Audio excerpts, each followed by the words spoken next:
Bonsoir. On va pouvoir commencer. Alors merci d'être si nombreux à cette soirée. On est vraiment très content encore de votre présence. Donc ALON, l'agence locale d'énergie de Bretagne Sud, organise cette soirée. On a décidé dans l'année d'organiser un événement par mois. Après le premier qui a été un succès aussi, parce que c'était la projection du film Qu'est-ce qu'on attend à Cinéville, où on a refusé du monde. Là, on va presque refuser du monde aussi, donc c'est super. Et on a donc un autre projet, d'ailleurs, le 3 mars, d'accueillir à la mairie de Lorient les gagnants d'un concours qui s'appelait Cœur Obscur. Ce sont des courts-métrages sur l'énergie, organisés par Leclerc. Et donc on espère aussi avoir du monde, bien sûr. Ce soir, on a invité Thomas Laporte, qui est donc briochin, c'est ça, et qui est donc un peu l'ambassadeur du projet Négawatt. Tout ça, j'en parlerai pas, je vais le laisser parler là-dessus. Je voulais vous dire qu'on a un compte Twitter, un compte Facebook, donc si vous voulez suivre l'actualité aussi d'ALON, il ne faut pas hésiter. On a une petite feuille où vous pourrez laisser vos coordonnées si vous voulez, ou vous connecter, parce qu'on mettra bien sûr toutes les infos et toutes les infos de l'association, donc qui fonctionne sur le pays de Lorient et le pays d'Auray. Vous pourrez donc savoir exactement. On a des conseils, on a aussi, on en reparlera peut-être dans les questions-réponses, du projet Solène sur Plumeur notamment, mais aussi tout ce que fait l'association et comment il rayonne sur le territoire. Voilà, je ne vais pas en prendre plus de temps, on va vous expliquer après comment fonctionne la soirée, plus particulièrement. Je ne sais pas, je pense que c'est Marianne qui va vous présenter aussi le Taranis. Bonsoir, donc moi je suis l'animatrice du réseau Taranis. Taranis, c'est un réseau de porteurs de projets citoyens d'énergie renouvelable. Donc d'abord, qu'est-ce que c'est les projets citoyens d'énergie renouvelable? C'est des projets de moyens de production d'énergie renouvelable qui sont menés et financés par des groupes de citoyens et des collectivités. Donc on est une cinquantaine d'adhérents sur la Bretagne. Et cette année, donc année de nouveaux scénarios Négawatt, ça m'a paru intéressant de proposer à tous les adhérents de se remettre à jour sur ce scénario Négawatt. Sur cette cinquantaine d'adhérents, le scénario Négawatt, c'est une base de réflexion. Tout le monde réfléchit à la maîtrise de l'énergie et ensuite, une fois qu'on a baissé les consommations, à la production d'énergie renouvelable. Donc l'objectif pour moi, en proposant ces conférences, c'était de proposer une mise à jour pour ceux qui connaissent déjà le scénario et surtout le faire connaître le plus largement possible. Donc que chacun de vous ce soir soit aussi ambassadeur dans ses cercles d'amis et de famille pour faire connaître ce scénario. Et plus il y aura de gens à connaître le scénario, plus il y aura de gens qui seront concernés par l'énergie et auront aussi envie de monter des projets d'énergie renouvelable. Donc il y en aura, donc moi en tant que réseau, j'organise ces conférences en fait à chaque fois avec les agences locales de l'énergie. Donc là, ALON avait été le leader dessus, qui a été le premier demandeur. Il y en aura aussi une à Saint-Brieuc, une à Rennes et une à Brest dans le courant de l'année. Voilà, donc maintenant je passe la parole à Marie-Laure. Non, à Thomas. À Thomas directement. Monsieur l'ambassadeur. Wow. Bonsoir à toutes et à tous. Un grand merci donc à ALON et à Taranis pour cette invitation de venir présenter ce scénario devant une assistance aussi nombreuse. C'est un grand plaisir de venir à Lorient pour ça. C'est pas une première pour moi de présenter le scénario Négawatt. Je suis ambassadeur depuis plusieurs années. C'est une première de présenter le scénario Négawatt 2017 qui vient d'être livré. Donc c'est ma première présentation du scénario Négawatt 2017 qui a été présenté il y a 15 jours à peine à Paris pour la première fois officiellement. Donc c'est une première. Alors j'ai suggéré à Marie-Laure en fait une organisation un petit peu originale pour démarrer la conférence, à savoir de faire une conférence à l'envers. Donc ce qu'on vous propose en fait, c'est de démarrer par des questions, de prendre 4-5 questions là, dans l'assistance, ou plus éventuellement si affinité, pas dans le but d'y répondre tout de suite, plus dans le but de voir un petit peu dans le public pourquoi vous êtes venus ce soir, quelles sont vos attentes, et puis moi ça me permettra de voir si la présentation va permettre de répondre ou pas à vos attentes. Puis ensuite on commencera la conférence par la conclusion, et ensuite on déroulera tout le reste, quoi.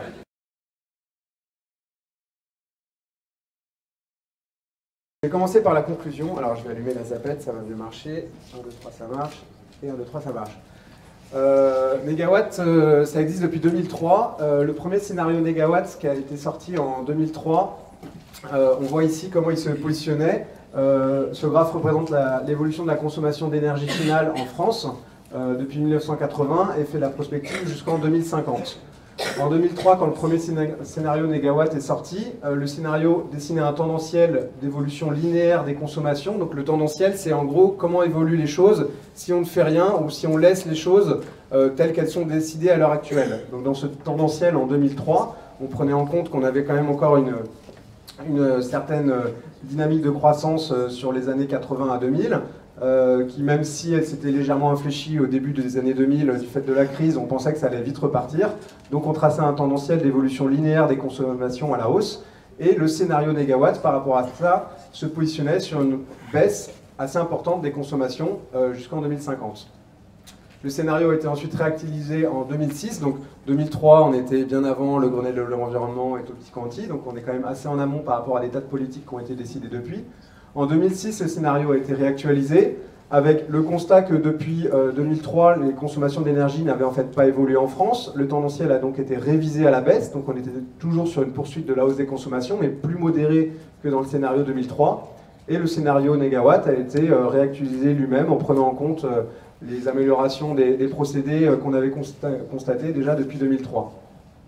Une nouvelle réactualisation en 2011, donc c'était jusque-là le dernier scénario en vigueur. Scénario Négawatt 2011 acte le fait que non seulement la consommation d'énergie n'est toujours pas repartie à la hausse, mais en plus elle a même commencé à baisser. Alors est-ce que c'est pérenne? Est-ce que on ne savait pas trop? Le tendanciel a donc été revu encore une fois à la baisse. Et le scénario Négawatt suit globalement le même genre de courbe de réduction importante des consommations. Et la dernière actualisation la plus fraîche, scénario Négawatt 2017, on acte le fait que définitivement la consommation d'énergie en France a commencé à baisser. Ça fait 15 ans qu'il n'y a pas de reprise de la hausse de la consommation d'énergie en France. Et on retrace un nouveau scénario Négawatt qui ressemble fortement à l'évolution du scénario Négawatt 2011. La grosse tendance à constater, c'est qu'en fait, si on regarde l'évolution des consommations d'énergie depuis 2003, on est relativement proche finalement du scénario Négawatt 2003. Voilà, donc c'est ça qui est intéressant à constater, c'est qu'en fait, par rapport au scénario Négawatt 2003, les consommations d'énergie réelles évoluent de manière relativement favorable. Donc là, c'est aussi une petite touche d'optimisme pour se dire il y a des choses qui changent. Voilà pour la conclusion. Donc on va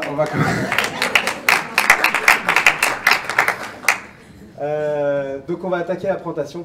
Je vais commencer par me présenter, l'association Négawatt. C'est une association qui a été créée en 2001 par un ensemble de personnes qui étaient tous des experts, des praticiens de l'énergie. Donc quand on dit ça, ce sont souvent surtout des gens qui travaillent sur le terrain sur des questions liées à l'énergie, que ce soit dans le domaine du bâtiment, des transports, du secteur industriel, et qui ont tous la pratique un peu du terrain de la maîtrise des consommations d'énergie. Les missions que se sont données les gens de l'association Négawatt, c'est de faire un peu de prospective sur l'évolution des consommations en France à partir de la connaissance de terrain qu'ils avaient de la maîtrise des consommations et de répliquer ça à l'échelle de l'ensemble des consommations du pays, de la France, pour en faire un scénario prospectif à échéance 2050 et à partir de ça, de susciter des réflexions stratégiques, politiques, faire du plaidoyer, du lobbying et en faire des mesures et des propositions concrètes pour le politique. Concrètement, du coup, l'association, elle regroupe une vingtaine de membres actifs, qui sont en fait les membres de la compagnie des Négawatts, on les appelle aussi les scénaristes, donc c'est eux qui font tout le travail que je vais vous présenter, et puis on est 25 ambassadeurs à être formés pour relayer un petit peu le message partout. Et puis derrière Négawatt, ce sont aussi 1 millier de membres à peu près adhérents à l'association qui soutiennent notamment par le biais des cotisations. Voilà, ce sera le petit message aussi pour la fin. Et puis la réactualisation du scénario a été aussi permise par la Fondation pour le progrès de l'homme qui a permis de financer aussi l'évolution du scénario. Depuis 2009, l'association s'est dotée d'un nouvel outil qui s'appelle l'Institut Négawatt, qui est une filiale de l'association et qui est plus un outil opérationnel qui vise, lui, à mettre en place des actions concrètes, des formations pour mettre en œuvre la transition énergétique telle qu'elle est pensée, on va dire, par l'association. Alors, comment va dérouler la soirée ce soir? On va commencer par quelques éléments de contexte un petit peu général sur l'énergie, le climat. Ensuite, on décrira le système énergétique français, parce qu'avant de savoir comment est-ce qu'on va pouvoir le faire évoluer, il faut bien comprendre comment est-ce qu'il fonctionne, et on va le décrypter à la sauce négawatt. Ensuite, je vous présenterai des aspects un peu généraux, un peu transversaux de la démarche négawatt, le fameux sobriété, efficacité, renouvelable qu'on connaît bien, qui a été inventé par Négawatt. Et puis on rentrera enfin dans le détail, donc j'espère tenir en moins de 20 minutes sur ces 3 premiers chapitres pour pouvoir rentrer enfin dans le détail ensuite dans la présentation du scénario Négawatt 2017-2050. Alors les éléments de contexte, le premier c'est de rappeler quand même les éléments qui nous conduisent à agir, et notamment l'urgence climatique. Donc ces graphes, vous le connaissez tous, hein, c'est l'évolution des émissions de la concentration de gaz à effet de serre dans l'atmosphère depuis des périodes préhistoriques et même avant. Ce graphe résume bien en fait la problématique, à savoir qu'on avait des concentrations de gaz à effet de serre dans l'atmosphère qui étaient restées en dessous de l'ordre de 300 ppm, et que en fait depuis la période industrielle, on a fait augmenter de manière très importante et surtout très rapide la concentration de gaz à effet de serre qui monte aujourd'hui à 400-450 ppm.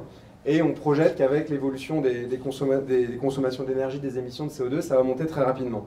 Alors ce qu'il faut prendre conscience, c'est que cette question de l'urgence climatique, ce n'est pas un risque qui se profile à l'horizon si jamais on n'agit pas suffisamment rapidement. Non, c'est quelque chose qui est déjà engagé, la machine climatique elle est déjà en train de se dérégler. Donc là vous avez une petite animation qui montre déjà la fonte de la banquise entre 1979 et 2003, donc ça fait déjà 15 ans, et voilà comment la banquise a fondu. Donc les rapports successifs du groupe des experts sur le climat rappellent à chaque fois dans quelle mesure tous les indicateurs sur le climat, que ce soit la température moyenne à la surface de la Terre, que ce soit la température moyenne de la masse océanique, ce qui est beaucoup plus inquiétant parce que la masse océanique regorge beaucoup plus de calories d'énergie que l'atmosphère, que l'air. Tous ces indicateurs-là, toutes ces températures augmentent beaucoup plus vite que les prévisions qui sont faites dans les rapports précédents du GIEC. Donc il y a une accélération, un emballement de l'évolution du climat.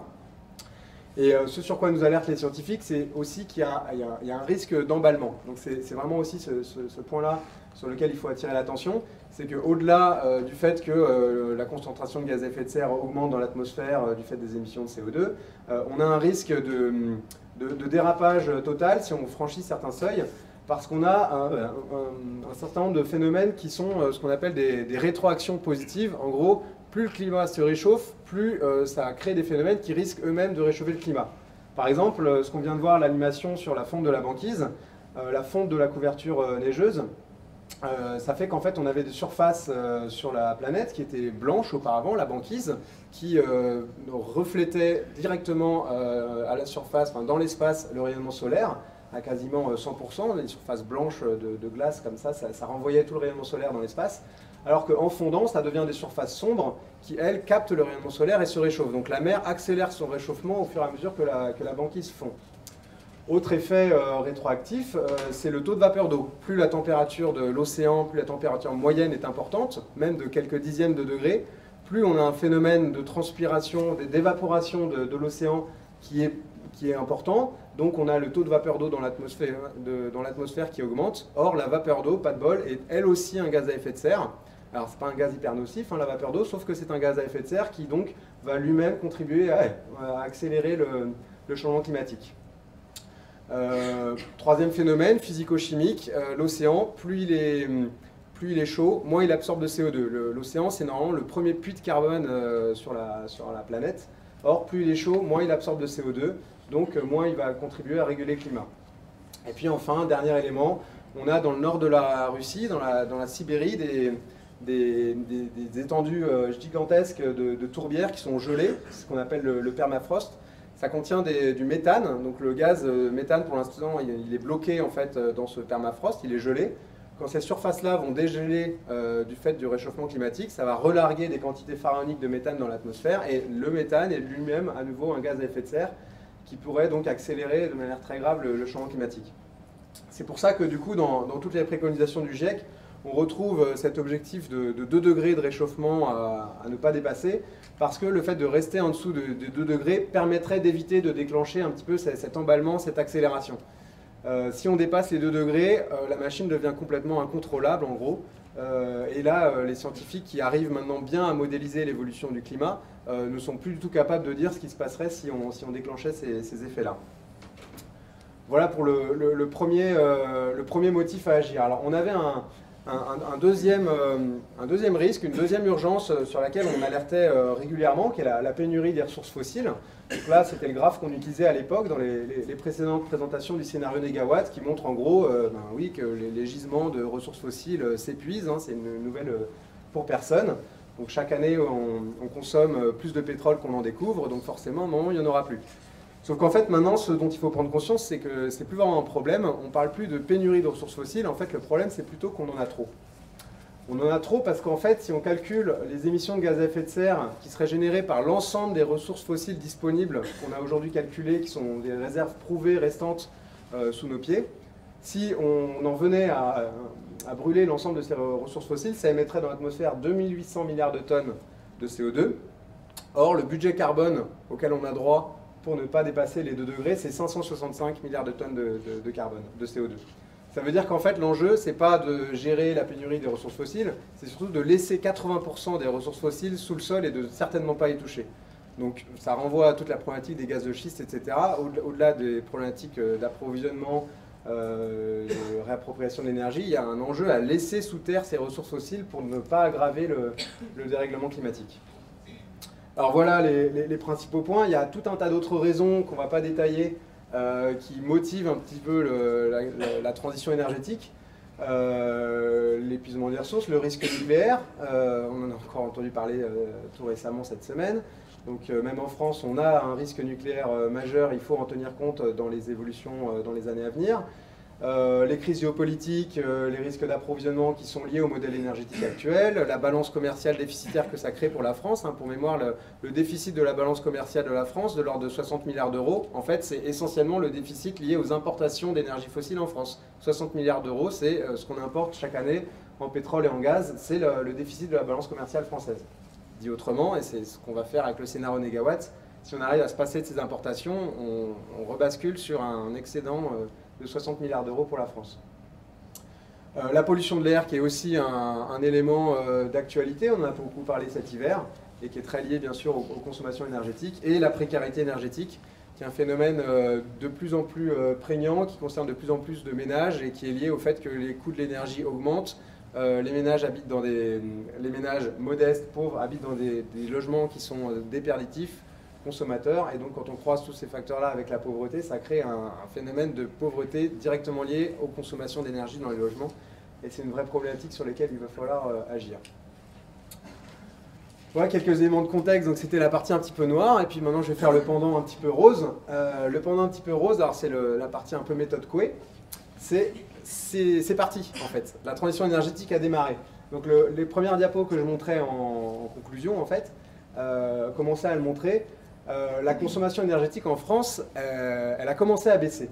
On ne peut plus dire que c'est un effet conjoncturel, qu'il y a une crise, que c'est temporaire, que ça va repartir. Non, maintenant, ça fait 15 ans que la consommation d'énergie n'a pas réaugmenté, qu'elle a même commencé à baisser. Donc tout le monde a pris conscience qu'en fait, maintenant, on arrive à un état où la transition énergétique fait ses effets et ça joue sur les consommations d'énergie du pays. Alors on pourrait dire que bah oui mais c'est normal parce qu'on a délocalisé toutes nos industries en Chine, donc effectivement la consommation d'énergie en France elle baisse, mais en fait on achète des millions d'iPhone chaque année qui sont fabriqués dans des usines en Chine qui fonctionnent au charbon, donc en fait globalement c'est pas mieux. Bah, en fait si on s'intéresse à l'empreinte carbone de la France, c'est-à-dire à la fois les émissions de CO2 qui ont lieu directement sur le territoire national, mais aussi les émissions de CO2 qui sont liées à tous les produits manufacturés qu'on importe dans le pays, ben en fait, même cette empreinte carbone, elle baisse. Depuis 2005, on a une baisse de l'empreinte carbone en cumulant le CO2 du territoire national et le CO2 des importations au-dessus. Cette empreinte carbone baisse. Et si on regarde à l'échelle mondiale, eh ben on a ce genre de graphique qui est étonnant parce que il faut se projeter en fait quand on était en 2005 en fait. Quand on était en 2005, on regardait ça en fait. On voyait une évolution des émissions mondiales de CO2 qui suivait plutôt un profil exponentiel. Donc tout le monde était hyper inquiet forcément de regarder les émissions de CO2 partir on ne sait où et s'envoler voilà, sans jamais pouvoir se stabiliser. Et ben ces tendances-là sont en train de s'infléchir Alors, est-ce que ça va durer? Donc, personne n'a de boule de cristal. N'empêche qu'on ne peut que constater qu'il y a une tendance quand même à la stabilisation et que l'enjeu, c'est d'arriver à le faire durer. Donc la transition énergétique a démarré. On a dans de plus en plus de planification officielle de l'énergie dans tout un tas de pays comment dire, une orientation très forte vers la réduction des consommations. Donc c'est le cas dans la loi de transition énergétique en France qui a acté la division par 2 des consommations d'énergie en 2050. C'est le cas dans la transition énergétique en Allemagne, dans des schémas en fait, de planification énergétique officiels qui sont actés par les gouvernements. C'est le cas au Danemark aussi. Des scénarios 100% renouvelables, des choses qui étaient complètement impossibles il y a quelques années, commencent à émerger partout à travers le monde, à toutes échelles différentes. On a des territoires énergie positive au niveau très local, on a des pays qui font des scénarios 100% renouvelables qui sont tout à fait crédibles. Par exemple, ici, on a un cabinet PricewaterhouseCoopers qui a fait une étude 100% renouvelable à l'échelle de l'Europe et l'Afrique du Nord. Ces scénarios se multiplient et se corroborent tous les uns des autres pour montrer que, oui, c'est jouable, ça fonctionne avec les technologies qu'on connaît aujourd'hui. Autre élément pour montrer que la transition énergétique a démarré, il faut qu'on ait conscience que maintenant, depuis plusieurs années, les investissements annuels dans les énergies renouvelables ont dépassé les investissements annuels dans les énergies fossiles. On investit chaque année plus d'argent dans la production éolienne, la production photovoltaïque, que dans la production à partir des énergies fossiles. Donc les dynamiques sont vraiment importantes dans le bon sens. Des acteurs de tout type s'engagent. Il y a 10 ans, on disait c'est les citoyens, c'est la société civile. Les collectivités sont rentrées dans la danse, les entreprises, on a tout un tas de mouvements qui montrent que tout le monde s'engage. Et on a également des campagnes de désengagement, à l'image de la campagne de désinvestissement des énergies fossiles, qui a conduit des gros fonds d'investissement, des fonds de pension, à détourner 5 000 milliards d'actifs qui étaient orientés sur des investissements pour les énergies fossiles vers les énergies renouvelables. Ce ne sont pas des mouvements neutres, même si ça reste encore faible au regard des grandes masses financières, des investissements dans l'énergie dans le monde, mais ça montre quand même des dynamiques extrêmement intéressantes. Donc voilà, le message c'est que la transition énergétique elle a démarré, que l'enjeu c'est pas de faire démarrer la transition énergétique, maintenant c'est de l'accélérer, de passer rapidement à la vitesse supérieure pour être à la hauteur des enjeux et du rendez-vous du climat. Voilà pour les éléments de contexte. Donc on va maintenant décrire un état des lieux, faire un état des lieux du système énergétique français, mais comme je l'ai dit en introduction, on va le faire un petit peu à la sauce mégawatt, c'est-à-dire qu'on va s'amuser à décomposer ce que c'est qu'une chaîne énergétique. Alors en fait, le premier postulat à avoir en tête, c'est est-ce que vous pensez qu'on a besoin de pétrole, de gaz ou d'électricité? Est-ce que vous pensez qu'on a besoin? C'est une question qui paraît bête, mais elle est essentielle pour bien comprendre la démarche. A-t-on besoin de pétrole, de gaz et d'électricité? On me répond oui dans l'assistance, et bien je réponds non. On n'a pas besoin de pétrole, de gaz et d'électricité. Ce dont on a besoin, c'est de services énergétiques. Merci Marianne. On a besoin de ce qu'on appelle des services énergétiques, c'est-à-dire ce dont on a besoin en fait, c'est d'avoir chaud dans nos logements, c'est de pouvoir se déplacer pour aller au boulot, pour faire 20 km éventuellement, enfin se déplacer. C'est, si on est sur un chantier, c'est de pouvoir lever une charge de tel endroit à tel endroit, c'est ça dont on a besoin, c'est un service énergétique. Après, ce qu'il y a en amont, comment on le fait, c'est toute la question. Donc Negawatt repositionne toute la problématique à partir du service énergétique, et on va remonter la chaîne jusqu'à ce qu'on appelle l'énergie primaire. Donc le service énergétique, si on prend l'exemple du chauffage, c'est avoir 20 degrés dans mon logement pour y être confortable. Pour obtenir ce service énergétique, je vais consommer de l'énergie, donc l'énergie finale qui m'est livrée au compteur, donc par exemple du fuel domestique si j'ai une cuve à fuel et une chaudière fuel, ou alors du gaz qui arrive à mon compteur de gaz parce que j'ai une chaudière gaz, ou encore si j'ai du chauffage électrique, j'ai de l'électricité qui m'est livrée au compteur électrique, et c'est l'énergie finale qui va me permettre de produire le chauffage, qui va me produire mon service énergétique. Entre l'énergie finale et le service énergétique, on a des pertes qui sont liées à l'usage de l'énergie pour en produire un service énergétique.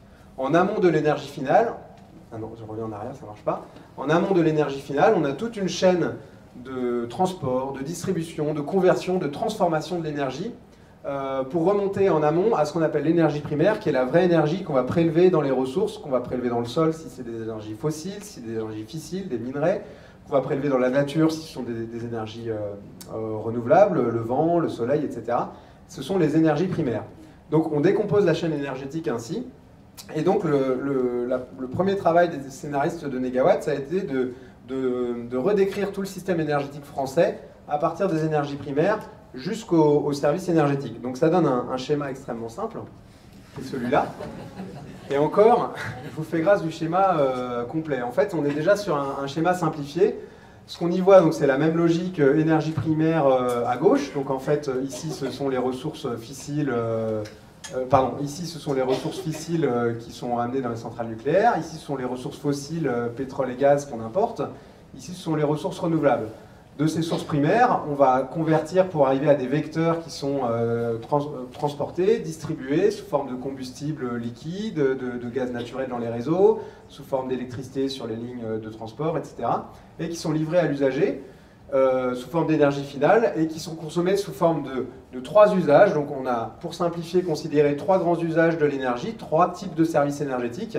Le premier, c'est la chaleur, donc le chauffage des bâtiments et la production d'eau chaude sanitaire.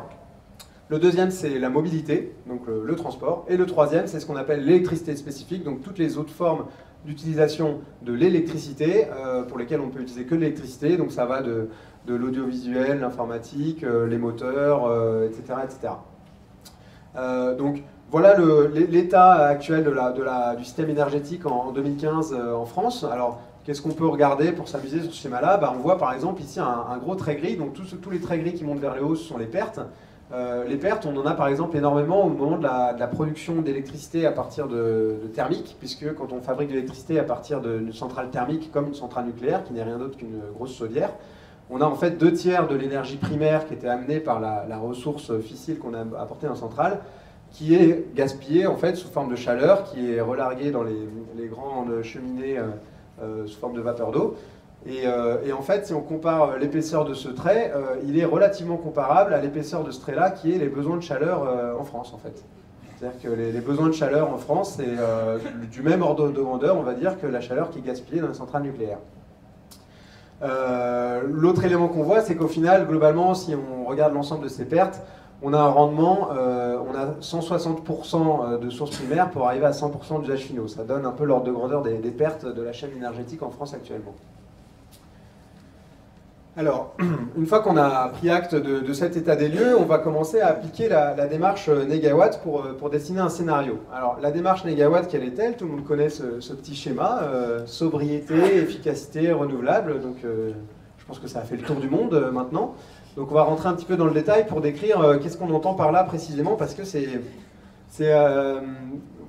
pas plus complexe qu'il n'y parlait, mais c'est qu'il y a pas mal de choses derrière ces notions-là, on va dire ça comme ça. Première illustration, sur l'inverse de la sobriété énergétique, qui est un exemple quand même de questionnement qu'on peut avoir à porter sur notre modèle de développement, sur notre société, sur l'usage qu'on a de l'énergie, et on a tendance finalement à se créer des besoins de services énergétiques qui sont juste complètement inutiles. Donc la sobriété, ça va être effectivement la première réflexion sur le service énergétique dont on a besoin. Alors il y a 3 types de sobriété.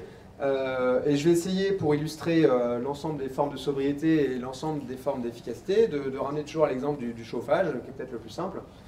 La première des sobriétés, c'est la sobriété dimensionnelle. Donc ça consiste à réfléchir à la taille, au dimensionnement des équipements qu'on utilise. Donc dans l'exemple du chauffage, ça va être tout bêtement de réfléchir à la taille des bâtiments qu'on chauffe. Parce qu'on parle beaucoup des kilowattheures par mètre carré, il faut optimiser les kilowattheures par mètre carré dans les bâtiments, etc. Mais la première chose à optimiser, c'est peut-être les mètres carrés. Donc rationaliser les surfaces de logement, les surfaces de bâtiments tertiaires, permet derrière de générer d'énormes économies d'énergie. Et quand on est un ménage qui construit une maison, avant de réfléchir à savoir si la maison, il faut qu'elle soit passive ou RT 2012 ou énergie positive, première des réflexions, c'est est-ce que j'ai besoin de 70 mètres carrés, 80 mètres carrés ou 100 mètres carrés. Et là, on fait des économies très très rapidement quand on réfléchit bien. Donc, premier exemple, sobriété dimensionnelle. Donc, les autres exemples, effectivement, le poids d'une voiture, avec une jolie illustration. Deuxième exemple de sobriété, c'est ce qu'on appelle la sobriété d'usage. Donc là, on va plus être sur notre manière d'utiliser nos équipements, d'utiliser nos services énergétiques, sur leur niveau d'utilisation, leur durée d'utilisation. Donc, sur l'exemple du chauffage, encore une fois, ça va être est-ce que j'ai besoin de me chauffer à 23 ou à 19 ? Donc là, on est sur chauffer à 19, chauffer à 18, c'est une sobriété d'usage. Appliquer un réduit de nuit, c'est une sobriété d'usage. arrêter les veilles des appareils inutiles, couper les appareils quand on ne s'en sert pas, c'est une sobriété d'usage. Rouler à 110 km/h au lieu de 130 km/h, c'est une sobriété d'usage. Et enfin, le troisième exemple, c'est ce qu'on appelle la sobriété coopérative. Donc là, ce sont des formes un petit peu plus subtiles de sobriété qui conduisent à dire que dès lors qu'on va réfléchir à des formes de mutualisation, d'organisation collective, ça va permettre forcément de générer des économies sur les services énergétiques. Donc, on discutait tout à l'heure d'un excellent exemple sur le territoire, tout ce qui est habitat collectif, habitat partagé. Donc, je vais citer l'exemple des toits partagés, c'est ça, les toits partagés. Initiative sur l'Orient d'habitat participatif. Ce genre d'initiative permet finalement d'en venir à mutualiser des équipements, à mutualiser des bâtiments pour permettre derrière de réduire le besoin de services énergétiques. Alors ensuite, on a l'efficacité. La sobriété, ça consistait à travailler sur les besoins de services énergétiques. L'efficacité, ça va consister à dire, maintenant j'ai bien défini, j'ai bien rationalisé le service énergétique dont j'ai besoin. Je veux chauffer seulement 80 mètres carrés de bâtiment, seulement à 18 degrés. Et bien maintenant, je vais chercher à le faire de manière la plus efficace possible. Donc on a à nouveau plusieurs types d'efficacité. Plus on remonte dans la chaîne énergétique. Donc l'efficacité à l'utilisation, donc qui est l'efficacité sur l'énergie utile. Donc là, sur l'exemple du chauffage, ça va être isolé pour diminuer les pertes. L'efficacité d'appareillage, donc là on va plus jouer sur les performances des équipements, performances des appareils, le rendement d'une chaudière, etc. Et puis les formes d'efficacité qui se situent un petit peu plus en amont dans la chaîne, qui concernent peut-être moins directement le citoyen, moins directement le consommateur, mais qui sont des formes d'efficacité extrêmement importantes sur le système productif, sur la chaîne énergétique qu'on a vue, avec toutes les formes de conversion, de transport, de distribution d'énergie. Et enfin, encore une forme d'efficacité un petit peu plus subtile, mais c'est extrêmement important, c'est l'efficacité sur l'énergie grise. L'énergie grise, ça définit l'énergie qui est contenue dans les matériaux qu'on utilise pour construire un bâtiment, l'énergie qui est contenue dans les équipements qu'on achète, qu'on ne voit pas forcément, mais pour fabriquer cette chose-là, pour fabriquer la maison toute neuve, très performante qu'on va construire. On a eu besoin d'énergie en amont dans la chaîne industrielle de fabrication des matériaux, et cette énergie pèse extrêmement lourd aussi dans le bilan. Et donc, si en plus d'arriver à faire des équipements efficaces, performants, des logements passifs, très basse consommation, on arrive à ce que ces logements aient nécessité peu d'énergie pour être fabriqués, et ben on est sur la bonne voie, et donc on joue sur ce levier-là de l'efficacité sur l'énergie grise. Donc voilà sur les deux premiers leviers de négawatts, et puis le troisième levier de négawatts, bien entendu, c'est les énergies renouvelables, avec la notion de considérer qu'on va travailler plutôt sur les énergies de flux, plutôt que les énergies par opposition aux énergies de stock. Donc les énergies de stock en termes d'ordre de grandeur sur ce petit graphe, ça représente en fait l'ordre de grandeur des gisements, des ressources énergétiques connues en gaz, en pétrole, en charbon, en uranium à la surface de la Terre. Et ça le compare d'une part à la consommation annuelle d'énergie de la planète, et d'autre part au flux d'énergie solaire reçu chaque année sur la Terre. Donc, alors, ce sont des ordres de grandeur, alors voilà, ce n'est pas des chiffres très précis, mais ça montre qu'en fait, on a en termes de flux bien plus d'énergie disponible que la consommation annuelle d'énergie de la planète. Sur ces bases-là, le scénario négawatt, il se construit sur plusieurs fondamentaux. Donc c'est un scénario de transition énergétique, réaliste et soutenable, donc on va en revenir, puis on rediscutera sans doute du côté réaliste. Un scénario, c'est pas une boule de cristal, l'idée c'est pas de prédire l'avenir, l'idée c'est de tracer des chemins possibles et de montrer par quel choix, par quelle priorité, par quels moyens techniques, technologiques on peut arriver à atteindre un état donné. Donc le scénario négawatt, il s'appuie sur plusieurs piliers. Le premier, c'est d'agir en priorité sur la demande d'énergie plutôt que sur la production d'énergie. On met en priorité la réflexion sur les consommations. Ensuite, la réflexion sur les énergies mobilisées pour satisfaire la demande. Le deuxième, c'est le réalisme technologique et économique. Donc ça, c'est une notion extrêmement importante dans Négawatt. On ne fait pas de plan sur la comète, sur des technologies un peu futuristes qui seraient en phase R&D, moyennement viable, où on suppose que demain on sera capable d'eux, ce qui est trop souvent le cas en fait de politique énergétique en France, qui est de supposer que demain on sera capable d'eux. Dans Négawatt, ce n'est pas du tout le cas, on s'appuie que sur des choses qui aujourd'hui fonctionnent. Donc c'est une trajectoire qui est physiquement réaliste. et qui est économiquement raisonnable parce qu'on s'appuie toujours sur les solutions qui sont les plus intéressantes économiquement. On ne va forcément pas choisir les solutions les plus chères à chaque fois qu'on a un choix à faire. Et puis, troisième hypothèse fondamentale, c'est de mettre en priorité la notion de développement soutenable, réduire l'ensemble des impacts, réduire l'ensemble des risques, avec une ligne directrice qui est rédigée ainsi: léguer des bienfaits et des rentes aux générations futures, plutôt que des fardeaux et des dettes. Voilà, les fondamentaux du scénario négawatt. Alors, on va pouvoir enfin rentrer dans le détail. Et il est... Ah, je ne vois plus le chronomètre. Il n'est que 31 minutes, donc voilà, j'ai fait la moitié de la présentation. Alors, donc la présentation du scénario, on va la faire en 5 parties. On va bien entendu d'abord parler de la demande d'énergie. On va regarder ce qu'il en est des bâtiments, du secteur des transports, de l'industrie. On va regarder ce qu'il en est de la production d'énergie. Ensuite, les énergies renouvelables, le nucléaire. On parlera ensuite des vecteurs énergétiques, des réseaux, de l'équilibre des réseaux. Et ensuite, on verra la partie résultat, l'analyse en énergie, en CO2 et l'analyse économique.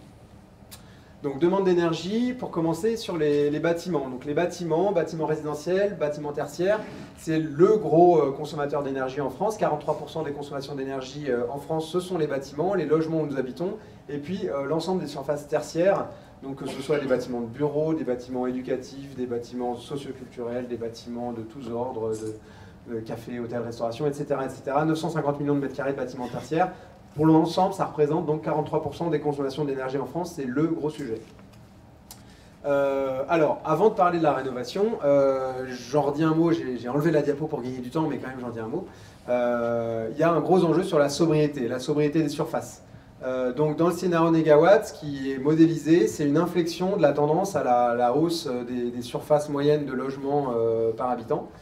Et ça, quand on disait ça à l'époque du scénario négawatt 2011, c'était quelque chose qui était complètement, pas visionnaire, mais on était pris pour des fous, c'est-à-dire de vouloir infléchir la tendance à tous en pavillon individuel, tous plus de mètres carrés par habitant, par logement, etc.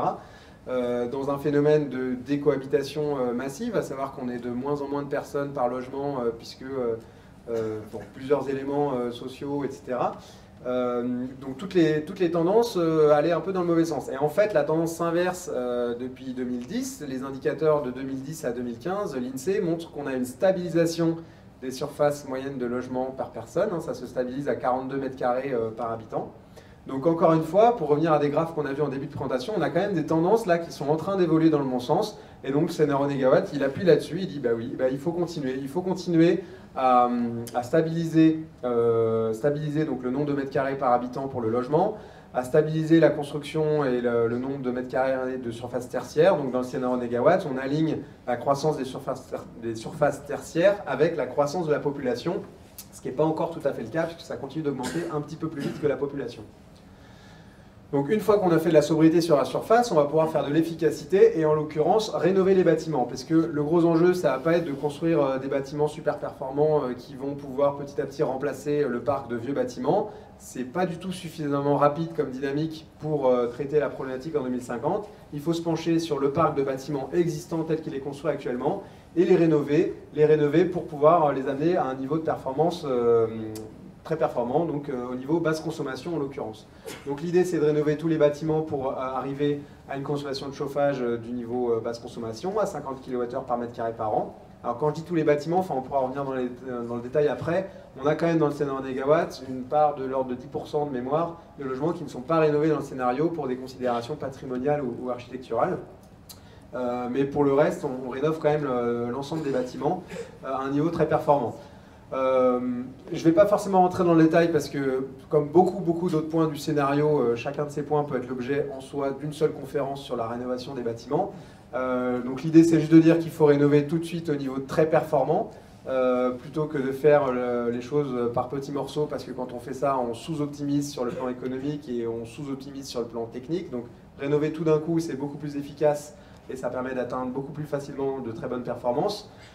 Au niveau du rythme de rénovation, c'est effectivement ambitieux. L'idée, c'est d'augmenter progressivement le rythme de rénovation pour arriver à rénover l'équivalent de 1,1 million d'équivalents logements, parce qu'on intègre là-dedans les surfaces tertiaires aussi, donc un rythme de rénovation qui arrive à son plein en 2025.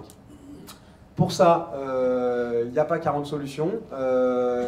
L'idée dans le scénario des gigawatts, c'est d'envisager qu'il va falloir à terme envisager de rendre la rénovation obligatoire à un moment donné du parcours des bâtiments pour qu'on puisse atteindre ce rythme-là. Au-delà de tous les accompagnements techniques, financiers qui sont évidents et qu'il va falloir développer, renforcer pour pouvoir accélérer le rythme et faire ça de manière performante. Si on veut vraiment atteindre ces objectifs, a priori, le seul moyen d'y arriver, ça sera un moment de caler ça sur le moment où les logements sont vendus, puisqu'au moment où les bâtiments se vendent ou changent de propriétaire, changent de locataire, on a un bâtiment qui est vide, donc c'est quand même idéal pour faire des travaux lourds.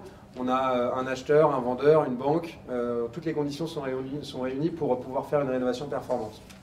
Donc, l'idée, c'est de donner un signal clair pour embarquer l'ensemble de la filière et l'ensemble des propriétaires dans cette dynamique-là de rénovation. Alors, les emplois à la clé, ça c'est une évidence. On en reparlera de toute façon à la fin. Donc on a la question de la rénovation qui traite le côté thermique, et puis il n'y a pas que le chauffage, on a aussi un gros enjeu sur les consommations d'électricité. Donc ça c'est une grosse part aussi des consommations d'énergie dans les bâtiments. Dans le scénario négawatt, c'est modélisé de manière très fine, puisque du coup, encore une fois, dans l'équipe de scénaristes, on a des gens qui sont experts, et notamment de ces questions-là, de mesurage des consommations d'électricité dans les bâtiments, qu'on fait des tas de retours d'expérience sur des actions qu'on pouvait faire sur des consommations d'électricité, que ce soit dans le résidentiel ou dans le tertiaire. Et donc dans le scénario négawatt, ce qui est modélisé, c'est tout simplement une généralisation des meilleures pratiques, des bonnes pratiques qu'on connaît aujourd'hui, qu'on a constatées, mesurées aujourd'hui en termes de sobriété, d'efficacité sur les usages, que ce soit sur l'éclairage, sur l'audiovisuel, sur l'informatique, sur le lavage, etc. On a des tas de gains qui peuvent être faits aussi bien sur l'efficacité des appareils que sur la sobriété d'usage, qui vont permettre facilement sur le plan technique, de réduire les consommations par 2 en 2050. Alors, on intègre simplement dans le scénario une part d'essor des nouveaux usages pour prendre en compte le fait qu'on a tous bien conscience qu'on vit aussi dans un monde où du coup on va avoir quand même une multiplication d'un certain nombre d'appareils, on parle de domotique, on parle d'objets connectés, etc. Donc il y a des consommations nouvelles qui vont apparaître dans les logements, on en est conscient, ça va représenter une hausse des consommations, mais derrière on a des gains bien plus importants à faire sur les appareils tels qu'on les a aujourd'hui dans nos bâtiments, donc globalement on peut atteindre facilement la division par 2, que ce soit dans le résidentiel ou dans le tertiaire. Et d'ailleurs un exemple concret sur un bâtiment tertiaire, donc là en l'occurrence c'est le siège d'un conseil départemental. Voilà, un bâtiment existant, alors je ne sais pas de quand ça date, un bâtiment comme ça, mettons c'est des 70, mais de toute façon on s'en fiche, parce que ce qui nous intéresse, c'est pas ces consommations de chauffage, c'est ces consommations d'électricité. Dans des bâtiments de bureaux comme ça, on a très facilement des consommations qui sont plus importantes dans les périodes où le bâtiment n'est pas occupé que dans les périodes où le bâtiment est occupé. C'est tout le paradoxe, mais en fait, comme le bâtiment il reste quasiment allumé en permanence toute la nuit, tout le week-end, avec la ventile, l'éclairage, etc., tout ça tourne plein pot, les machines à café. Bref, on a tout un tas de gains à faire très facilement. Et sur ce bâtiment-là, il y a eu des gains de fait de 65% sur l'éclairage et de 35% sur l'informatique, donc au final réduire de 42% les consommations d'électricité pour un temps de retour en faire 3 ans. Des bâtiments comme ça, on en a partout autour de nous. Et c'est des choses faciles à faire en fait. Il s'agit juste de multiplier, de généraliser plutôt les bonnes pratiques. Au final, sur le secteur du bâtiment, on arrive avec ces hypothèses par rapport au scénario tendanciel qu'on voit en haut à réduire de 56% les consommations d'énergie dans le bâtiment à horizon 2050. Voilà pour la partie bâtiment. La partie transport maintenant, alors on a vu bâtiment, c'était le premier secteur en termes d'énergie. On en arrive au transport qui est le premier secteur en termes de gaz à effet de serre. Bah oui, forcément, parce que dans le bâtiment, on a pas mal d'électricité qui est assez peu carbonée en France. Dans le transport, par contre, on est 100% pétrole, donc là c'est clair. C'est très émissif en termes de gaz à effet de serre. Dans le transport, la grosse problématique, on en a tous conscience, c'est le rôle majeur de l'aménagement du territoire. Ça fait des décennies qu'on vit dans une France tout routière, et c'est ça qui bloque pas mal l'évolution des pratiques. Et on a quand même des tendances qui, pour le coup, sont pas hyper encourageantes. Au cours des 15 dernières années, on a à la fois le fret ferroviaire qui s'est complètement effondré, alors qu'on avait une infrastructure, un réseau, etc., qui pouvait fonctionner, bah, ça s'est complètement effondré. Et de l'autre côté, le trafic aérien, qui est le mode de transport le plus polluant, quand même, rappelons-le, qui a explosé. Tous les indicateurs, pour le coup, nous disent que ah bah oui, le transport aérien, ça va continuer d'exploser dans les années qui viennent. Alors dans le scénario négawatt, on est plus optimiste que ça. On fait des hypothèses d'évolution qui sont plus optimistes. Donc on table sur une réduction d'abord des distances parcourues, c'est le côté sobriété du volet transport. Donc on est actuellement sur 17 000 km par habitant et par an, en moyenne en France, parcourus. L'idée, c'est d'arriver en 2050 à 14 600 km par habitant et par an. Donc une réduction, je ne sais pas combien de pourcents ça fait, c'est plus marqué. C'est une réduction importante, mais ce n'est pas non plus drastique. Il ne s'agit pas de diviser par 10 les transports et de rester chez soi et de plus se déplacer. L'évolution, elle se fait sur deux leviers. Le secteur aérien, où là, l'idée, c'est de diviser par 2 les distances parcourues en 2050, ce qui paraît très ambitieux. On pourra revenir dans les questions. Il y a 2 éléments. D'abord, se dire que ça revient à dire que dans 30 ans, on revient au même niveau de déplacement aérien qu'on avait il y a 20 ans. Et ça revient tout simplement à dire qu'on prend juste 2 fois moins l'avion.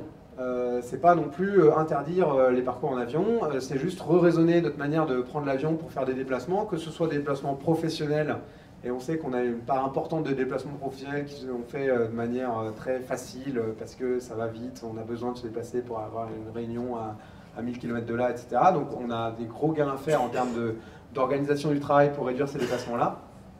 Et puis dans les loisirs, ça s'appuie beaucoup sur le phénomène du low cost, des trajets aller-retour à Marrakech pour 100 €, pour 50 €. Et ça, c'est une problématique parce que ça s'appuie sur un kérosène qui n'est pas fiscalisé, on ne paye aucune taxe sur le kérosène. Donc forcément, dans ces conditions-là, on n'est pas capable d'appliquer de régulation sur le transport aérien. Si on a des politiques plus incitatives, plus régulatrices sur le transport aérien, on doit pouvoir réussir à diviser par 2 les distances parcourues.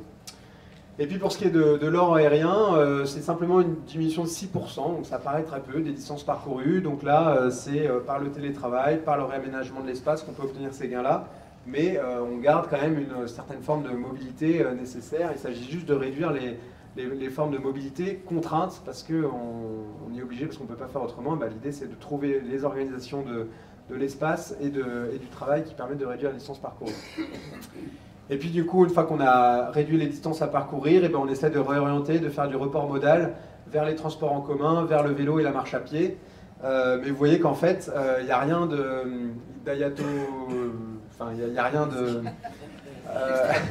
d'extrémiste dans ce scénario par rapport à la place de la voiture. En 2050, on garde quand même 48% des distances parcourues qui se font en voiture individuelle. On est bien conscient qu'en France, sur le territoire sur lequel on habite, on a besoin de voitures pour se déplacer, et dans le scénario négawatt, on garde 48% des distances parcourues qui sont faites en véhicule.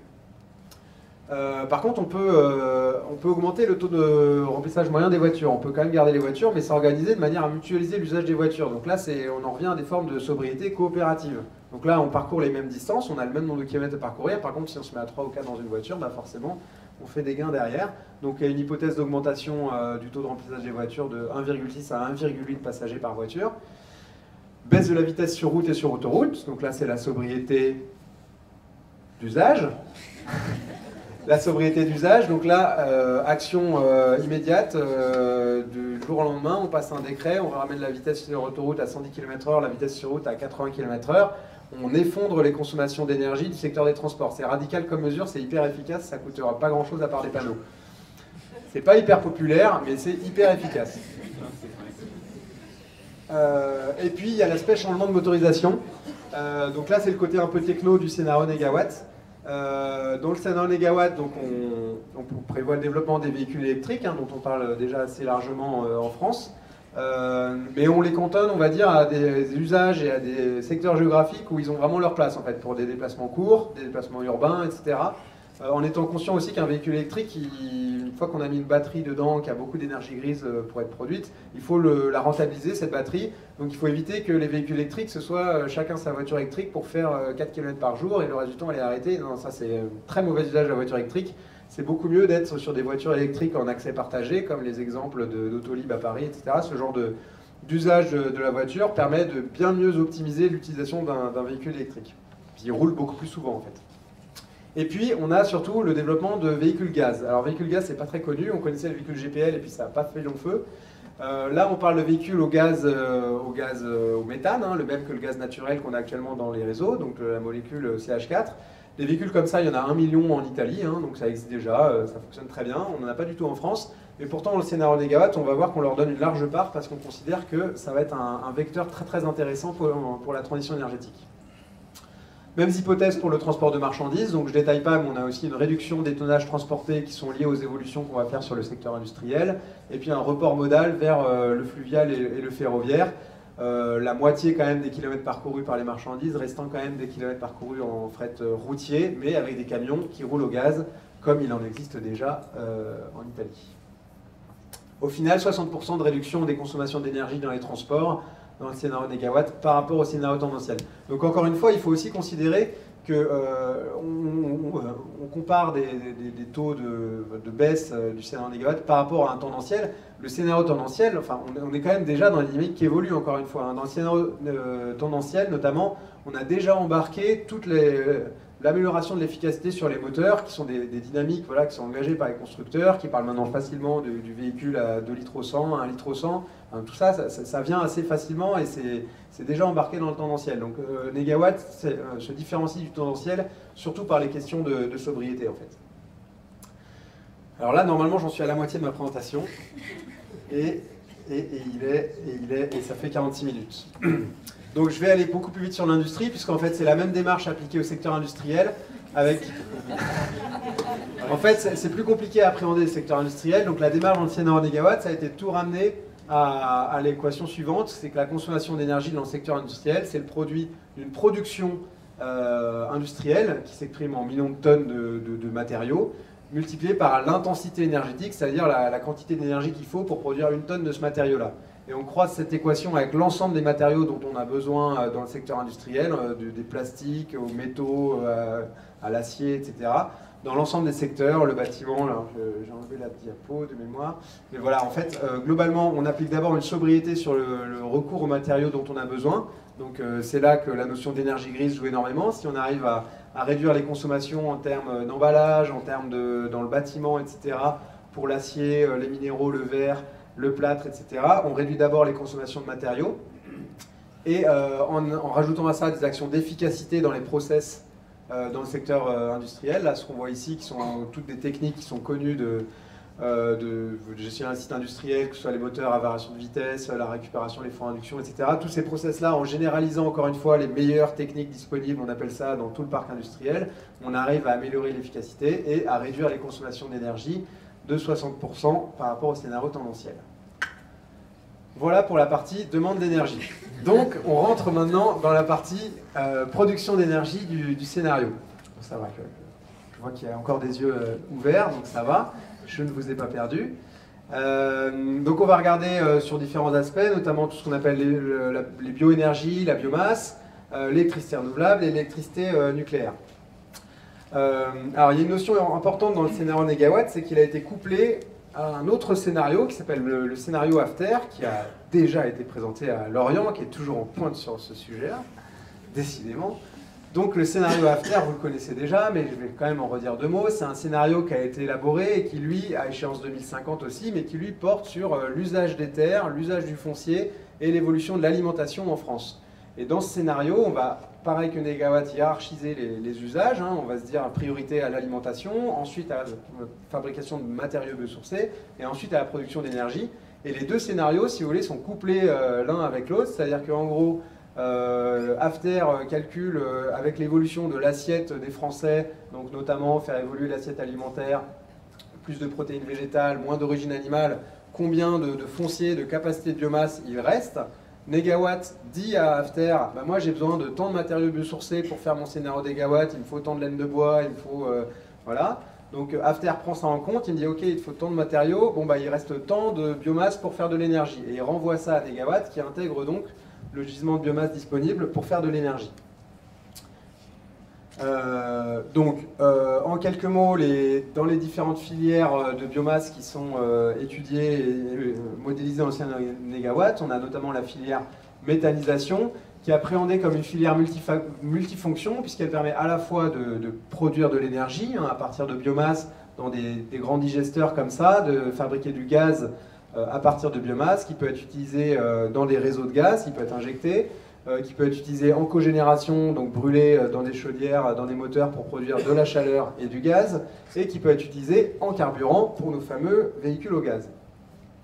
La méthanisation, elle permettra aussi de fournir du CO2. Vous allez me dire, qu'est-ce qui va nous fournir du CO2? On en a trop. En fait, on a besoin de CO2, vous allez voir pourquoi, parce qu'à un moment, dans nos process là, de réseau, on va y revenir, on va faire de la méthanation, c'est-à-dire qu'on va aller prendre de l'électricité, on en aura plein, de l'électricité renouvelable. Avec cette électricité, on va fabriquer de l'hydrogène, on va prendre des molécules d'eau, on va les casser, c'est très simple, on fait hydrogène et oxygène. Et l'hydrogène, on le remélange avec le CO2, et ça nous donne du CH4, donc du méthane, donc du gaz qu'on peut remettre dans les réseaux. Autre intérêt de la filière méthanisation, c'est de favoriser la transition agroécologique. Donc, moi je ne suis pas un expert du domaine, mais dans la filière méthanisation, on va recycler les nutriments qui sont dans la biomasse pour pouvoir les réutiliser derrière dans l'enrichissement des terres, à la place des engrais chimiques qui aujourd'hui consomment énormément d'énergie pour être produits. Donc remplacer l'utilisation d'engrais chimiques qui ont demandé beaucoup d'énergie grise par des engrais fabriqués par de la méthanisation, c'est aussi plus vertueux en termes d'énergie. Puis enfin, l'idée c'est d'utiliser la filière méthanisation comme un outil socio-économique aussi d'économie circulaire, en fait de faire fonctionner des méthaniseurs à des échelles territoriales.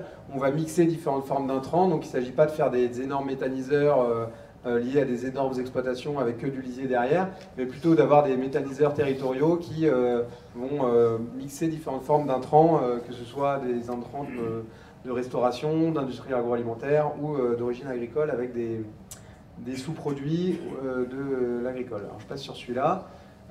Pour en venir à l'évolution de la production d'énergie à partir de biomasse, donc vous voyez les différentes filières qui se développent à l'échéance 2050.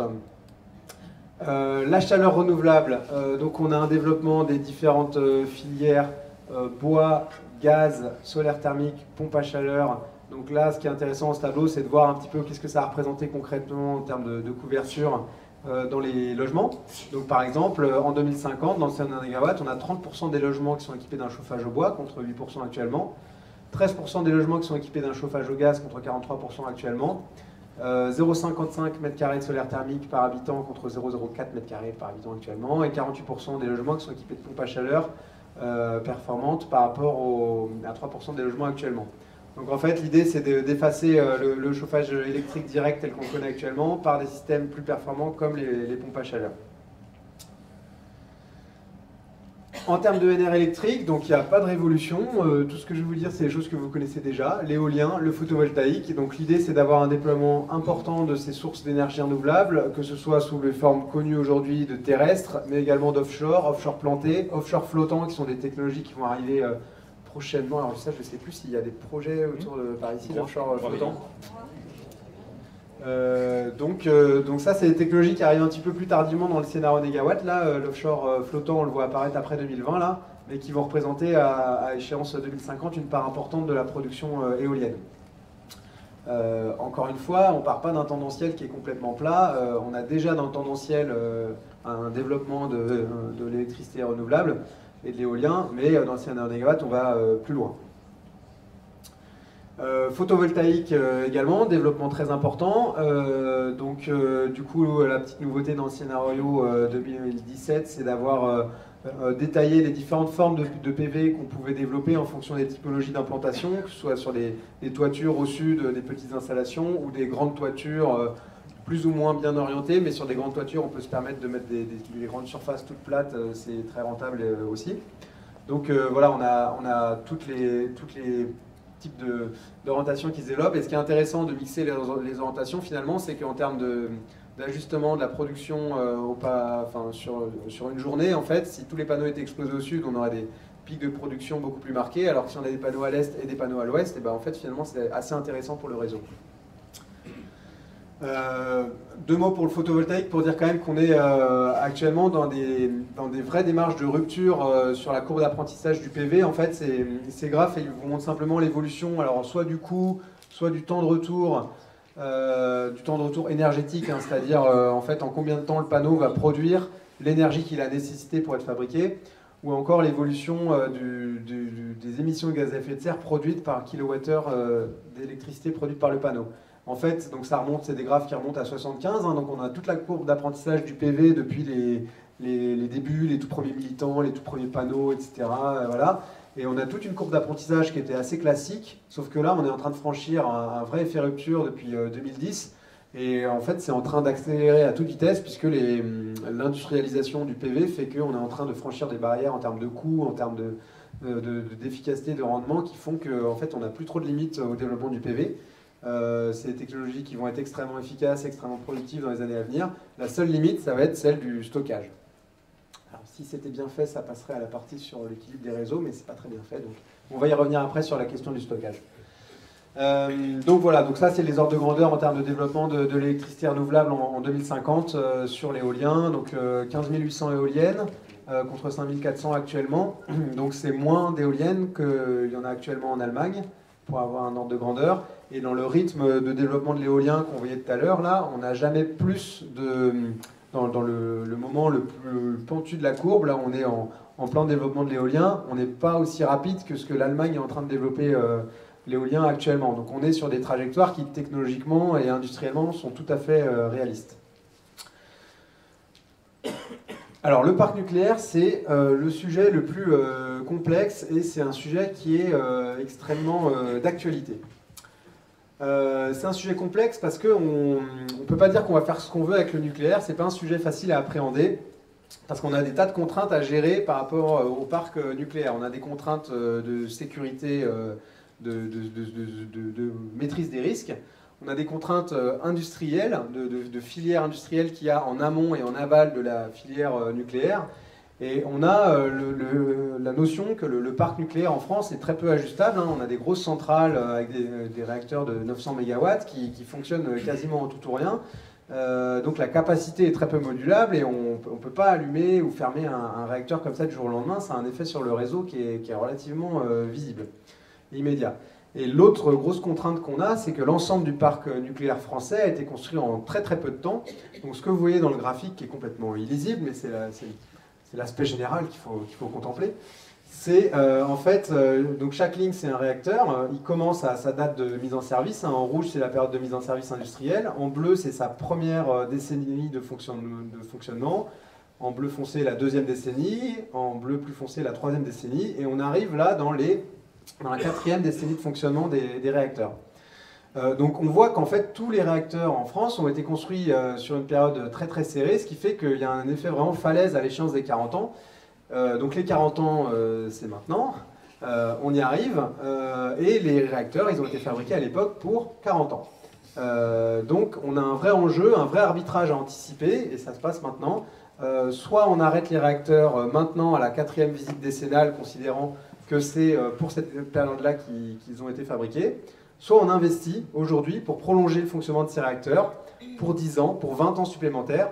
Mais dans ce cas-là, les consignes que c'est fixé en France, qu'a fixé en France l'autorité de sûreté nucléaire, et c'est bien normal, c'est de dire dans ce cas-là, si on les prolonge, on les remet aux normes des réacteurs les plus sûrs aujourd'hui, c'est-à-dire l'EPR. Donc on investit pour ramener le niveau de risque, le niveau de sécurité de ces réacteurs qui ont 40 années derrière eux, au même niveau de sécurité que les réacteurs les plus modernes. Ce qui est technologiquement, pour le coup, assez hasardeux. Donc il faut anticiper ça. La prolongation de fonctionnement, bah voilà, c'est ce que je viens de dire, c'est un enjeu inédit, on n'a jamais fait ça dans la filière, de prolonger des réacteurs comme ça. C'est un chantier industriel extrêmement lourd, donc il y a des débats sur les chiffres, on vient d'avoir encore un rapport parlementaire sur le sujet qui a débattu de savoir combien ça allait coûter. Donc l'ordre de grandeur, c'est entre 50 et 200 milliards d'euros à investir sur l'ensemble du parc pour le grand carénage. Donc ça dépasse la capacité de financement de l'opérateur. C'est un risque de compétitivité important pour les réacteurs, parce qu'on parle d'une électricité nucléaire pas chère, sauf que il faut tenir compte aussi de ces investissements qu'il va falloir faire. Et donc là, le graphique, il représente en fait le coût du mégawattheure produit en fonction du coût de renforcement, du coût de remise aux normes en fait, des réacteurs. Et on voit qu'on va arriver très facilement à des coûts du mégawattheure supérieurs à 60 voire 100 euros du mégawattheure. Et aujourd'hui, les énergies renouvelables arrivent très très facilement à ces niveaux-là. Dans le scénario des gigawatts, en fait, la règle de réflexion par rapport à ça, ça a été de se dire, on va plutôt raisonner pour se dire, il faut arrêter les réacteurs avant la quatrième visite décennale. Et ce sera la règle. Et s'il faut, parce qu'on y est contraint, parce qu'on n'arrive pas à réduire suffisamment rapidement les consommations, on fera une exception et on prolongera des réacteurs. Bonne nouvelle, au final, on arrive à tous les fermer avant la 4e visite décennale. Donc du coup, on a une fermeture qui est pilotée. Donc là, c'est à nouveau un tableau d'art contemporain avec, donc là, chaque réacteur, c'est une couleur. En bas, c'est les années. Et on arrive à les fermer progressivement au fur et à mesure de l'arrivée de la 4e visite décennale. Le dernier fermement en 2035. Dans ces 1 gigawatt, on n'a pas pris en compte le démarrage de Flamanville. En fait, on n'en a pas besoin pour arriver à gérer la sécurité électrique. Donc la sécurité électrique, justement, transition, on va parler de vecteurs, de réseaux, d'équilibre, puisqu'il faut quand même qu'on ait évité le blackout, il faut quand même qu'on arrive à avoir de l'électricité en permanence pour répondre à nos besoins. Comment fonctionnent les réseaux aujourd'hui? En fait, on parle du réseau électrique, mais on oublie souvent qu'on a un autre réseau qui est le réseau de gaz. Et en fait, aujourd'hui, on a 2 réseaux complètement indépendants. On a un réseau électrique d'un côté, donc qui est bien connu, puisque lui, on le voit, il est souvent aérien, il met trop de tension. Donc on produit l'électricité, on la transporte et on l'amène aux consommateurs. Voilà, c'est de bas en haut, en l'occurrence, c'est assez linéaire. Et puis en parallèle, on a un réseau de gaz, même principe, on importe du gaz par des tuyaux et puis on le distribue par des tuyaux de plus en plus petits jusqu'au consommateur final. La particularité, en fait, c'est que sur le réseau de gaz, on a quand même d'importants réservoirs de gaz. On ne le sait pas forcément, mais on a des grandes poches géologiques en France de stockage de gaz qui nous permettent de stocker du gaz pendant l'été en France pour pouvoir le consommer pendant l'hiver. Et ça représente des quantités très très importantes de stockage de gaz, donc d'énergie. Aujourd'hui, ça fonctionne comme ça. Demain, l'idée, c'est de faire évoluer un peu ces réseaux. D'abord, en développant des usages diversifiés. Donc là, on fait apparaître l'usage de la mobilité autour du réseau de gaz. On fait apparaître l'usage de la mobilité également autour du réseau d'électricité. Et puis, on va articuler, on va connecter les 2 réseaux. Donc, on va les connecter dans 2 sens. Dans un sens, avec l'électricité, comme je disais tout à l'heure, on va produire par électrolyse de l'eau de l'hydrogène et de l'oxygène. Donc l'oxygène, on peut le renvoyer dans l'atmosphère, ça ne fera pas de gaz à effet de serre et c'est pas très nocif. On peut aussi le réutiliser pour des applications médicales ou industrielles. Et de l'autre côté, l'hydrogène, on va pouvoir le refaire réagir par réaction avec le dioxyde de carbone qu'on aura capturé dans les réactions de méthanisation pour produire du méthane. Donc c'est la réaction de méthanation qui fonctionne très bien et qui fonctionne dans des applications industrielles aujourd'hui pour produire donc, du méthane qu'on va pouvoir injecter dans le réseau de gaz directement ou alors utiliser dans des installations de cogénération pour reboucler la boucle et pouvoir reproduire de l'électricité à partir du gaz. Donc voilà, c'est un peu chargé, mais ça raconte tout ce que je viens de dire de manière très claire. Donc en fait,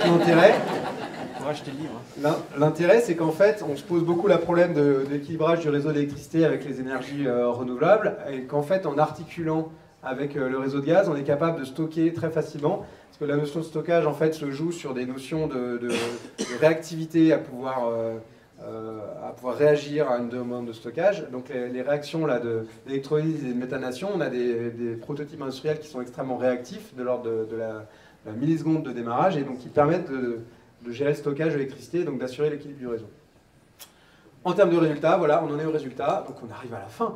On a une réduction des consommations d'énergie sur l'ensemble des secteurs qu'on a déjà vus, donc dans le résidentiel tertiaire, dans les transports, dans l'industrie. Donc au final, on divise par 2 globalement les consommations d'énergie en 2050. Ce qu'il faut retenir, alors je ne sais plus à quelle des questions du départ c'était, c'est qu'en fait la division par 2 des consommations d'énergie en 2050, c'est plus maintenant une lubie, c'est juste un objectif programmatique de la loi. Hein. Sauf qu'en fait la différence, c'est que dans la loi, c'est juste un objectif programmatique qui dit qu'il faut diviser par 2 les consommations d'énergie. Mais comment on va faire ? On ne sait pas trop. Alors que là, en fait, on a montré comment il fallait faire pour y arriver. Ce qui paraît ambitieux, mais n'empêche que c'est ce qu'il faut faire et c'est ce qui est marqué dans la loi.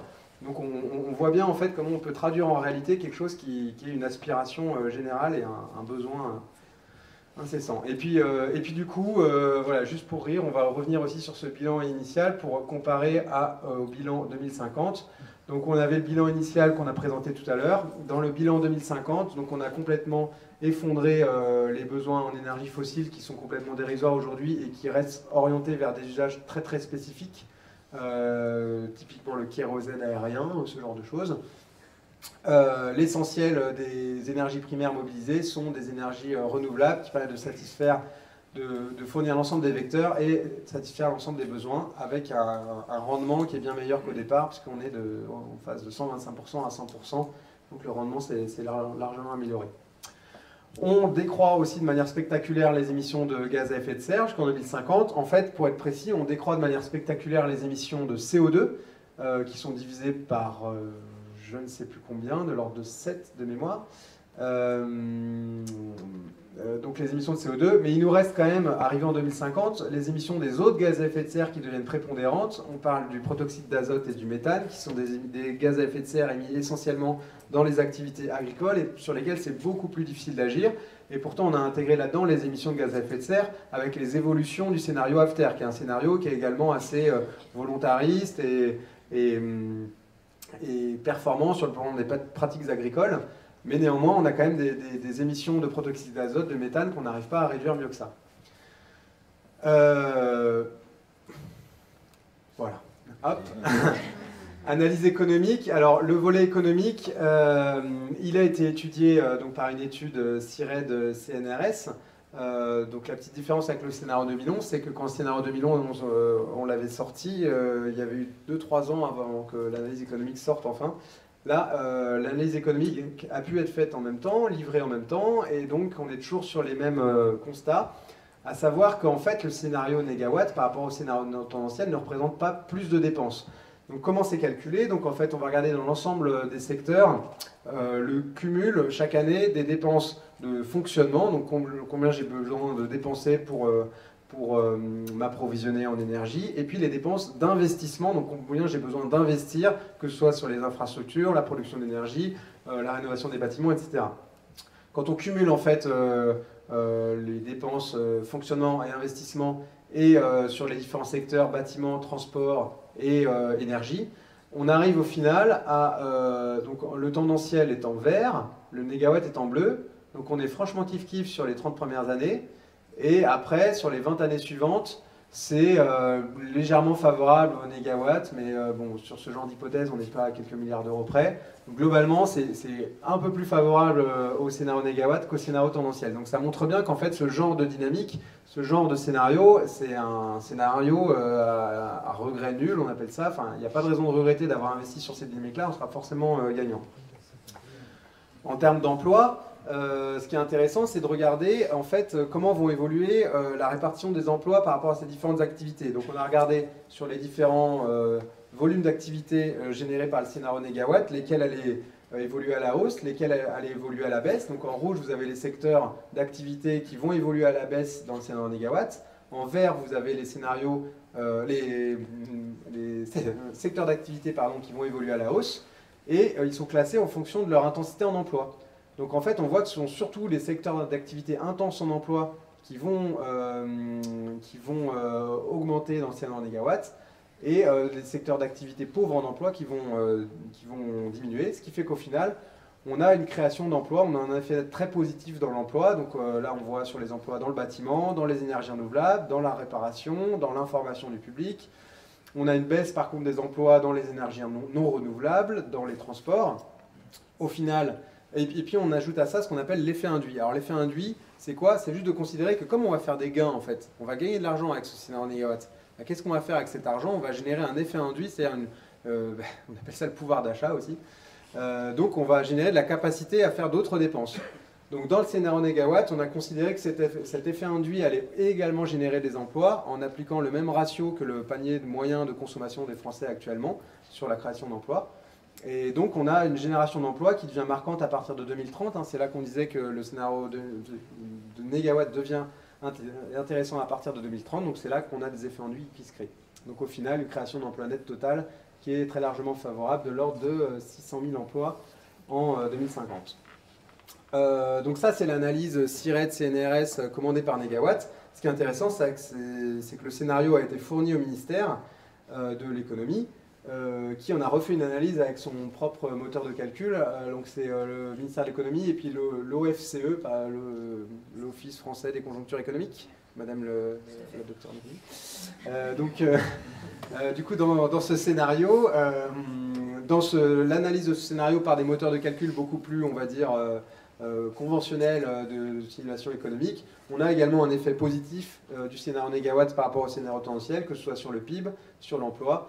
Voilà. Donc à nous de jouer maintenant, et j'en arrive à la phase conclusion, enfin la vraie. Donc les 12 points clés du scénario négawatt, c'est de retenir que la courbe de consommation s'est inversée. C'est qu'il est possible de diviser par 2 les consommations d'énergie en 2050, au-delà de l'espérer dans la loi de transition énergétique, on voit que c'est possible d'y arriver, qu'il est possible également d'arriver au 100% renouvelable en 2050, qu'on peut devenir neutre en carbone en 2050, parce que les 2-3 diapos que j'ai passés rapidement sur la fin montraient qu'avec les puits de carbone qui existent en parallèle des émissions de carbone, on arrive finalement à capter les émissions de CO2 de la France en 2050, sont captées par les puits de carbone. Donc du coup, on a une France qui est neutre totalement en carbone en 2050, que les vecteurs électriques et vecteurs gaz sont incontournables, que l'agriculture et la forêt sont au cœur des solutions énergétiques et climatiques, l'économie circulaire est le moteur du renouveau industriel, que ça va générer des dividendes sanitaires et écologiques. Ça, c'est extrêmement important par rapport aux problématiques qu'on voyait au début, notamment la pollution de l'air. Donc tout ça, c'est des choses qui sont extrêmement difficiles à chiffrer, mais il faut bien prendre conscience qu'un scénario comme ça n'a que des avantages et juste absolument aucun inconvénient. Donc il n'y a plus de temps à perdre, il faut poursuivre et accélérer les efforts engagés pour être au rendez-vous des échéances du climat notamment. Alors, il n'y a pas de temps à perdre, pourquoi? Dernier petit graphique quand même pour la route, c'est que si on prend du retard, ça va devenir sérieusement compliqué. Si on prend par exemple un retard de 5 ans, je ne sais pas à quoi ça pourrait correspondre, mais 5 ans. Si on perd encore 5 ans, et bah du coup, on va émettre de l'ordre de on est en quoi là? On est en milliards de tonnes équivalent CO2 supplémentaires. Donc en fait, l'enjeu des décisions qui vont être prises dans les 5 ans qui viennent, c'est 2 milliards de tonnes équivalent CO2 qui vont être émises ou pas si on applique tout de suite le scénario négawatt ou si on attend encore 5 ans. Et vous vous présentez à la... Pas du tout. J'ai pas les signatures. Pour que ça marche, alors autre considération un peu conclusive, pour que ça marche, il ne s'agit pas de penser que ça va être qu'il faut attendre que les décisions soient prises au niveau de l'État, qu'enfin tout se mette en branle et qu'on tienne ce scénario. Ce qu'il faut, c'est une vraie synergie entre l'ensemble des acteurs parce que la solution elle est dans les mains de tout le monde ensemble. Les choses ne marchent que quand on a une vraie association, une vraie dynamique collective entre l'ensemble des acteurs qui détiennent les clés parce qu'ils détiennent les consommations d'énergie en France. Donc l'État, il ne peut pas par la régulation tout imposer et tout maîtriser les consommations d'énergie, pas plus que le citoyen seul avec la meilleure volonté du monde n'arrivera à changer la face des choses. Il faut qu'on ait à la fois une dynamique, un entraînement public, une incitation forte, mais aussi une mobilisation citoyenne très importante pour mettre en œuvre concrètement les choses. Le rôle des collectivités qui sont à l'interface entre les politiques généralistes de transition et puis l'action de terrain, il est extrêmement important. C'est pour ça que tout un tas de politiques de transition énergétique se jouent au niveau local et sont dans le cadre de démarches de planification par les collectivités. Et puis les entreprises, elles aussi, elles ont une énorme carte à jouer là-dessus, sur des démarches innovantes, l'économie circulaire, etc. Pour aller plus loin, parce que bien sûr, j'en ai pas dit assez, vous avez soif d'en savoir plus, donc je vous invite à aller voir le site negawatt.org, sur lequel vous trouverez le rapport de synthèse du scénario, qui est bien plus détaillé que ce que j'ai pu vous présenter, des graphiques, des vidéos, la revue de presse de la sortie du scénario, qui est sortie donc il y a 15 jours encore une fois, et qui a été relativement bien relayée dans les médias. 3 ouvrages même que vous trouverez là à la sortie de la salle, le manifeste, qui est un bouquin assez épais, qui est la bible un peu du négawatt en fait, où tout est expliqué de manière assez détaillée. Et puis plus light, le changeons d'énergie, qui est beaucoup plus court, qui est le Stéphane Hessel de la transition énergétique, d'ailleurs qui est préfacé par Stéphane Hessel pour de vrai, et donc qui est plus accessible, qui se lit en une soirée et qui permet de convaincre des gens qui ne le sont pas. Et puis un autre site que je vous invite vraiment à parcourir, qui s'appelle décrypterlenergie.org, qui a été aussi mis en ligne par l'association Négawatt, et qui est là plutôt un site de décryptage, qui va analyser des questions un peu problématiques, des idées reçues, etc., pour décrypter les choses. Voilà, pour que ça marche et pour que ce scénario il reste indépendant, bien entendu ça marche, c'est comme Médecins sans frontières, ça marche avec des adhésions et des dons, donc il ne faut pas hésiter à soutenir l'association Négawatt pour pouvoir poursuivre le travail, faire vivre le scénario, le réactualiser quand ce sera nécessaire pour 2022. Et merci de votre attention. Voilà.